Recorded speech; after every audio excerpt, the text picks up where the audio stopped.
Para vaciar el depósito de aguas negras, el cassette del váter, localizaremos en el lado izquierdo de la camper la compuerta que corresponde al cassette de aguas negras, que tendremos localizado bajo la ventana del cuarto de baño, y con la llave del vehículo, no la del coche, sino esta, que es la del equipamiento de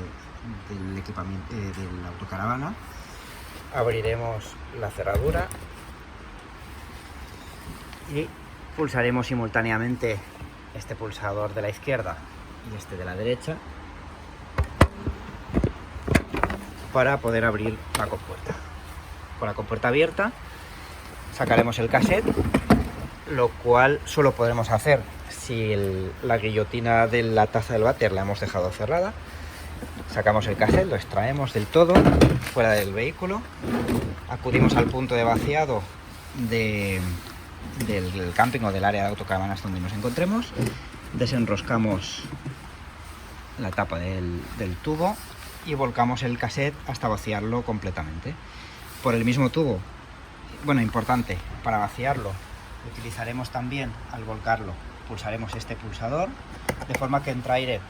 por esta parte del cassette y al vaciarse no nos salpicará. Cuando hayamos vaciado completamente el cassette, por el mismo tubo por el que hemos vaciado, introduciremos agua limpia que podremos encontrar en un grifo en el mismo punto de vaciado del área de autocaravanas. Introduciremos agua limpia varias veces para poder hacer como 3-4 enjuagues hasta que el agua salga completamente limpia del cassette, y cuando el agua salga completamente limpia del cassette, cerramos todo, ponemos el tubo en su posición original y volvemos a introducir el cassette en su compartimento. Es importante asegurarnos de que está totalmente puesto en su posición correcta, y para eso empujamos hasta el fondo